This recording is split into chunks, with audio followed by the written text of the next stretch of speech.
Thank you so much, Lonnie. Hello, hello. How's everybody doing? I'm kind of out of breath too. That was awesome. I've never experienced that at a conference, and thank you, Lonnie and Alan, for including, and thank you, Janine. Let's give her a hand. She was amazing. So today we are going to be talking about superheroes. Fun stuff, right? Two of my favorite superheroes are the Wonder Twins. Does anyone else remember them? The people born in the 70s, right? Us non-80s decade people. So the Wonder Twins, what was amazing about them is that they could, well, Zan, the beefy brother here on the left, he could transform into any type of water. And then Jayna, his beautiful sister, she could transform into any type of animal. But what's really interesting about their powers is that they actually didn't have any unless they came together.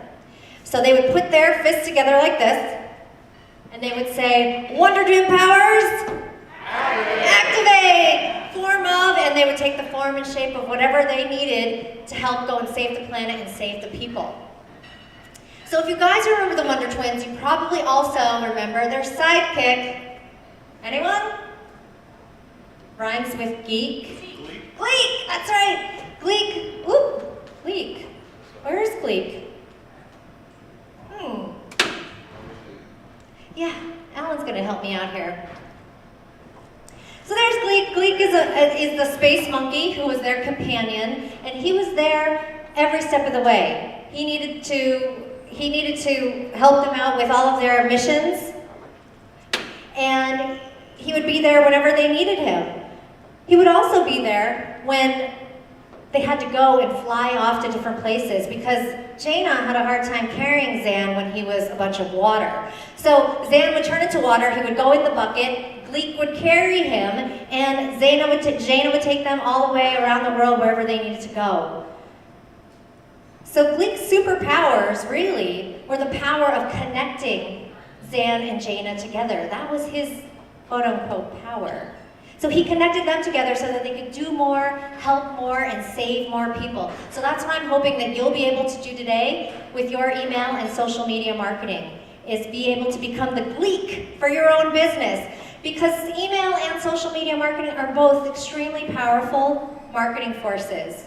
But they're even more powerful when they come together and when you bring them together.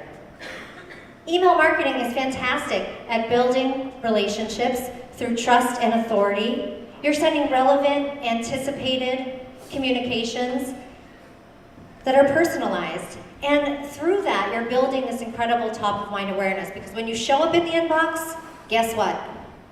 People think of you. Social media, on the other hand, is a fantastic way to build a two-way conversation. You can talk to people, they can talk to you, you can interact with them, so you are humanizing your brand this way.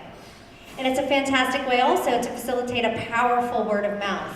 And together, they help you build deep relationships and broaden your reach. So we're using email to build those deep relationships, to nurture those relationships, and we're using social media to reach more people, the friends of the friends of the friends, so that we can extend our reach beyond what we can do just by having our small circle of people to influence. So the powers of email and social media marketing are really much the same. First is connecting to the people who care about you and your business. The second is informing them with messages of value and interest. And the third is growing not only your audience and your fan base and your reach, but ultimately growing your business and your bottom line. So we have to first know that there are folks that we're going to reach, and we have to make sure we're reaching the right people. We're saving the right audience. The first bucket of people we have are our raving fans. These are the people that are already excited about us. They're telling people about you and your business or your organization already, shouting off the rooftops about you. Then we have your customers, the people that you do business with, or they might be a volunteer in the case of a nonprofit organization or a donor. And then we've got prospects. These are people that are ripe for your business or your organization's offerings. And then we've got suspects. These are people checking you out, not quite sure whether or not they want to work with you yet, but they're there, they're part of your target audience. And then we've got disinterested guy. Disinterested guy does not want to be saved, right? You know what happens when you try to save someone who doesn't want to be saved? right? It usually backfires. So we just want to forget about this guy. And we want to focus on our fans and our customers to help us reach new prospects and suspects. Those are the folks we want to save and we want to help. So we want to connect the outreach, and it's simple to do through email and social media marketing by just sending out an email campaign that has a specific call to action that says, hey, come check us out, we've gone social, click here for more information. You also want to include standard icons. These standard icons need to be in every single email you send out, as well as every single other piece of marketing collateral that you have. That just say, here we are on Facebook, here are our YouTube videos, come check us out on LinkedIn. You need to advertise, broadcast your social presence. And 3, we also need to include these standard links. Standard links that allow your email subscribers to share this content to all the people they're connected to. I'm going to talk about that a little bit more in just a moment. But I do want to stress that in building your email list, as well as building your social following, you need to take every single opportunity that you have to reach out. We need to get activated. We need to get excited. We need to reach out wherever we touch our customer or potential customer base. That might be through the phone, it might be through your web presence, it might be through your social media presence. It might be through your email newsletter, it could be through all of your marketing collateral, it could be on the phone, it could be at these live events. So make sure that you get excited about it. You have something amazing to share. You have something incredible that could help somebody else. So if you know that you can send people and get connected to people and build great relationships on that content of what you have to share, it'll be easy to say, hey, would you like to be connected? Would you like to stay in touch? You just have to take that step forward and do it and start to ask. Now, when we're sending great stuff to all the wonderful people we're connected to, we need to save them from the sales pitches. We need to save them from the boring stuff. Michael Katz is an awesome example. He's a friend of mine, a partner of Constant Contact, and he's just an incredible guy. He actually is a professional email marketer. He does it for a lot of different companies. And he's also funny as hell. The guy writes amazingly, for one, but he writes in his voice, and that's what's most important. He writes like him. If you were to meet Michael and he walked up to you and you had a conversation, it would be just like you were reading his newsletter. He writes the same as he talks, and that's a lesson for you all. Make sure that you are writing in the way that you would converse with someone, not at the bar after a couple shots, but after you've had a nice rapport and you've built that and you want to talk about who you are and what you do and get to know each other. Michael shares important business information, important marketing information, but in a friendly, inviting kind of way. So when he sends his newsletters, of course people want to share it. They're going to include a link like this that allows them to share his information with all of their networks, whether it's Facebook, Twitter, or LinkedIn, or even through clicking and reaching over 240 different social sites. The great thing about this is that people get a version that looks exactly like the email newsletter, the original email newsletter, and then they can also share it with the people that they know and that they're connected to, and even also join the email list if they're not already on it. So the power is here to exponentially reach all these new people through the content. So we want to give people the ability to do that directly through the email newsletter that you send out or the emails that you send. Give people that ability to share it with others. But most importantly, we need to send content that people want to share. No one's going to want to share boring stuff. No one's going to want to share anything that didn't help them. No one's going to want to share something that is a sales pitch or an advertisement. They're going to want to share stuff that was exciting, educational, inspirational, entertaining even. Those are the types of things we want to think about when it comes to content. We want to make sure that content serves the people, serves our audience.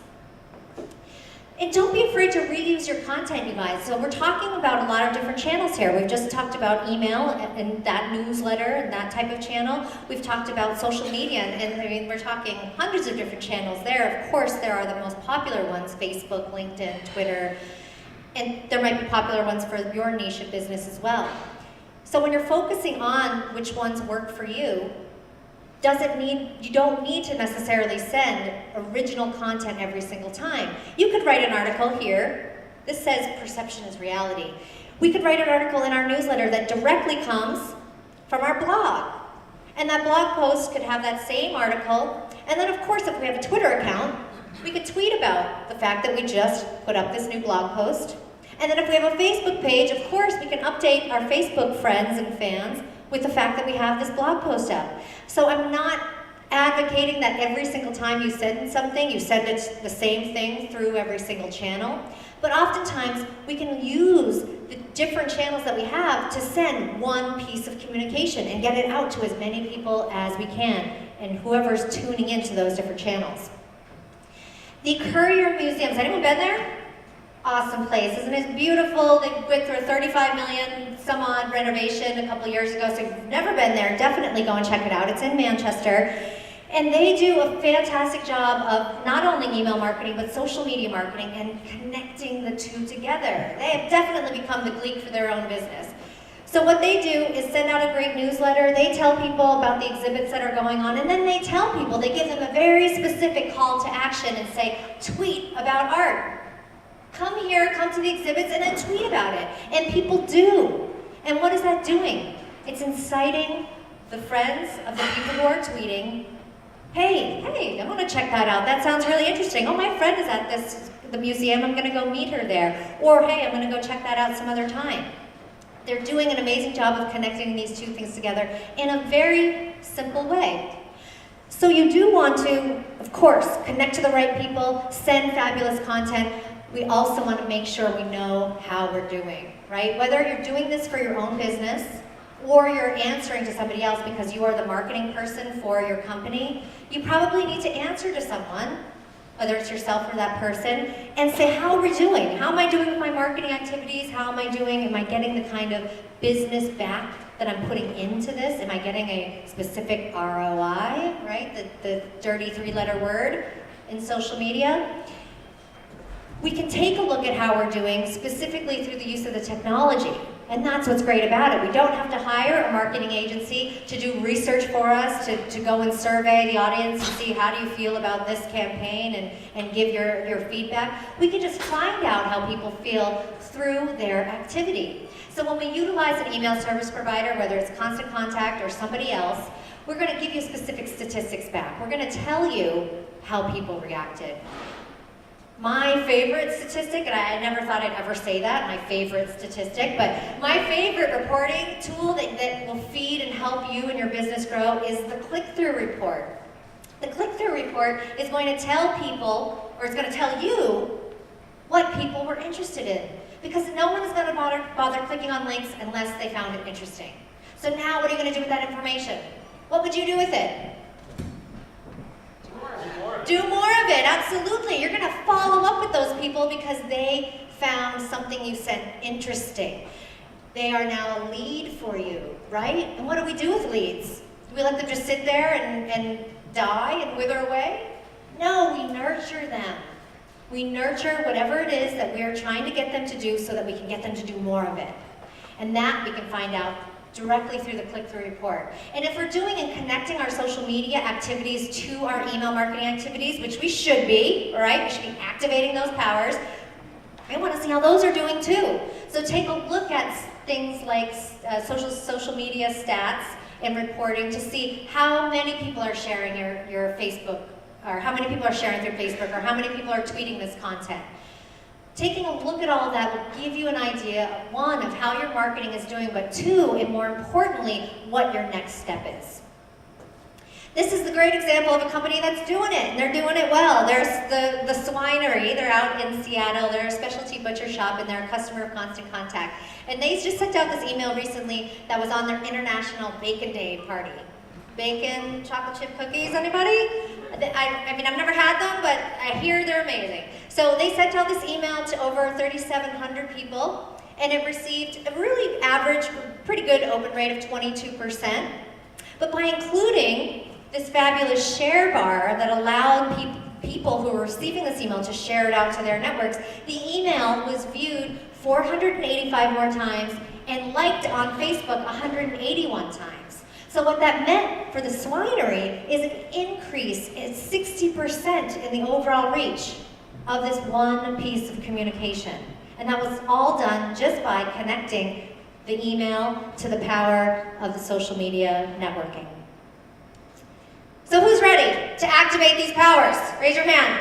All right, let's do it. When you do, you will be rewarded, I promise you, with faster list growth, meaning that you're going to be able to reach more people more quickly. Good thing, right? You're also going to be rewarded with a larger average list size. This means that you're going to be able to reach more people, or a greater amount of people, with your awesome content. And then it also means that you're going to be able to experience a higher click-through rate. That means more people are engaging with your campaigns. And when we know they're engaging, we know they're taking action with us, which is going to help our business grow. So that, my friends, is going to make heroes out of you all. Thank you so much.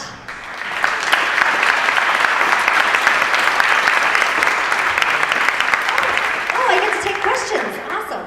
Got time for a couple, and don't forget, we do have an open Q&A session later in the day, so we're going to have all of our folks up on stage so you can ask questions for anyone. So we'll take a couple for Corissa right now. In my email marketing, just through constant contact, and I have maybe 3,000 on the email list, but I only get 400 opens sometimes on a newsletter. And I put on the heading, and I put the date, and I put that it's a newsletter, and I put our name, and all these other things. How can I increase the number of people who open my newsletter? Okay, so she's asking how could she increase her open rate. She's got a fairly decent one now, but everybody always wants to increase how many people are opening their email. And this can happen in a couple of ways. One, of course, is getting to the heart of it all, the content, making sure you are sending this valuable, interesting, great content. First and foremost, you need to answer the question, would I want to open this? Would I want to send this to my friends? And if you can't say yes to both of those things, then you definitely need to get back to the drawing board with your content. So definitely take a look at your content, get creative with it. It does not always need to be about your business and the announcements of your news and your new products. And I mean, that might be exciting for you, but not necessarily, sorry to break it to you, exciting for your audience. You need to share the stuff that's going to help them. What's going to make them better? What's going to make them more informed? What's going to give them something to grab onto, to be excited about and inspired? So look at that content. It could come in the form of print and copy. It could be coming in the form of photos and videos. We can link to other people's exciting content, but definitely always go back to content. And then the second thing is your subject line. Your subject line needs to grab people because we're fighting for people's attention, aren't we, in the inbox? So we need to make sure that the subject line is short and sweet, but to the point and packs a punch. So how do we do that? Well, it needs to be 5 to 8 words. It needs to be able to tell people what the immediate benefit is of opening up that email. And I love to give people the advice, and it works used to work for all of my clients, and I hope it works for you too. Study magazine headlines. Magazine headlines are the perfect subject line. They are 5 to 8 words. They describe what the article is about, but they do it in a catchy way that makes you want to read it, right? It makes you want to pick up that magazine and buy it. And they're all formulaic. You know, the things like the top 10 ways to save this Christmas, or what celebrities are doing to lose weight. Things like that. They're written in a way that capture your attention. So I urge you to go out, study those magazine headlines, and then all you need to do is just plug your content into those formulas, and you will be a brilliant subject line writer. Yes, I'll take one more question. Anyone? Corissa? Yes? Hi. Hi, Sheila. If I'm posting on Facebook, can I get that to go into my constant contact and become contact for my newsletters? Or do I have to do that manually? So posting in Facebook, she's asking, can you bring sort of automatically or in some way the update in Facebook into a constant contact email? There's no automatic way to do that now. You would have to manually, if you're going to post something in Facebook, bring that content into your newsletter. But I would ask you to flip the way you're thinking about that and actually post in Facebook the fact that you have this new newsletter or an email's coming. Give people sort of an update through your Facebook page that you're sending an email, kind of start to prime the pump a little bit and send them a little bit, whether it's a snippet of the content you're going to be sending or it's the full-blown, here's a link to the archived newsletter or a link to the blog post. So I would use it, sort of flip the way that you're thinking about that around. So as Alan said, I'm going to be here through the Q&A later and be happy to take more of your questions, and I'll look forward to talking with you all. Thanks again.